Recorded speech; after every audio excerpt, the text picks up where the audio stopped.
Assalamualaikum warahmatullahi wabarakatuh. Apa kabar anak-anak ustazah? Semoga kita semua dalam keadaan sehat dan tetap semangat ya. Anak-anak ustazah sekalian, hari ini kita akan belajar PAI tentang toharoh. Sebelum kita mulai belajar, jangan lupa membaca doa. Baik, toharo itu artinya bersuci, bersuci dari hadas dan najis. Hadas adalah keadaan tidak suci seorang muslim yang menyebabkan ia tidak boleh sholat, tawaf, dan beribadah yang lainnya. Sedangkan najis adalah sesuatu yang dianggap kotor dan mencegah sahnya sholat tanpa ada hal yang meringankan. Najis ini terbagi 3 anak-anak. Yang pertama, najis ringan, disebut juga dengan najis muhaffafah. Contohnya apa? Contohnya adalah air kencing bayi laki-laki yang belum makan dan minum selain ASI ibunya. Nah, bagaimana cara mensucikannya? Cara mensucikannya cukup dengan memercikkan air suci ke bagian najis dan dilap sampai bersih dan kering. Najis yang kedua yaitu najis sedang atau disebut juga dengan najis mutawassithah. Contohnya adalah darah, nanah, air seni, tinja, bangkai binatang, dan lain sebagainya. Cara mensucikan najis ini yaitu dengan menghilangkan bentuk najisnya, lalu dibersihkan menggunakan air mutlak hingga bau, rasa, dan warnanya hilang. Najis yang ketiga itu najis berat atau disebut juga dengan najis mughallazah. Contohnya air liur anjing atau babi. Cara membersihkannya bagaimana? Cara membersihkannya yaitu dengan cara membasuh sebanyak 7 kali. 1 kali diantaranya menggunakan air yang dicampur tanah, kemudian baru dibilas dengan air lagi. Nah, anak-anak ustazah sekalian, sebelum kita masuk ke tata cara bersuci, kita harus tahu dulu tentang istinja. Apa itu istinja?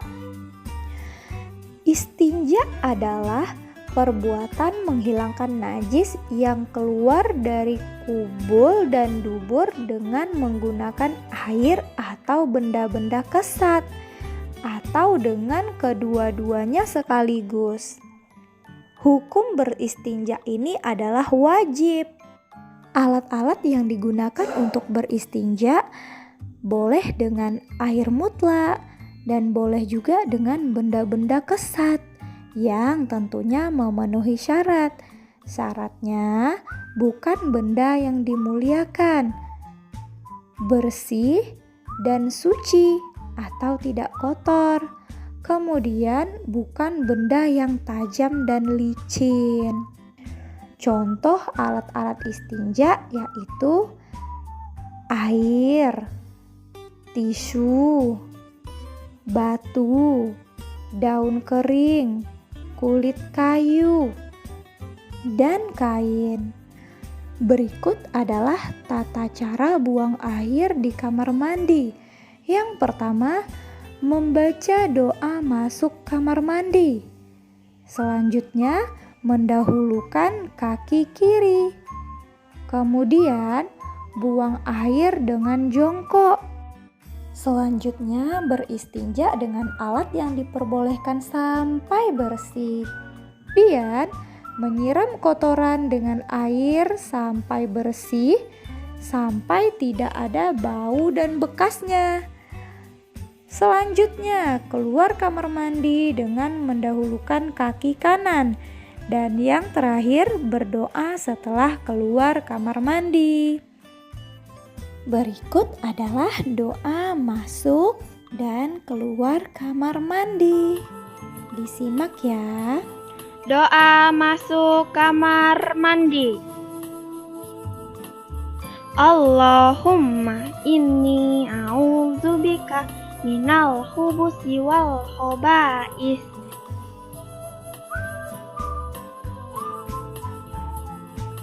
Artinya, ya Allah, sesungguhnya aku berlindung kepadamu dari setan laki-laki dan setan perempuan.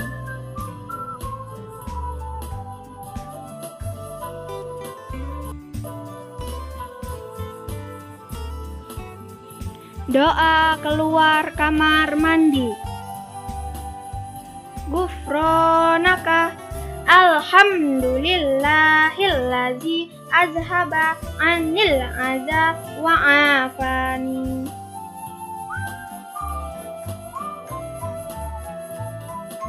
Artinya,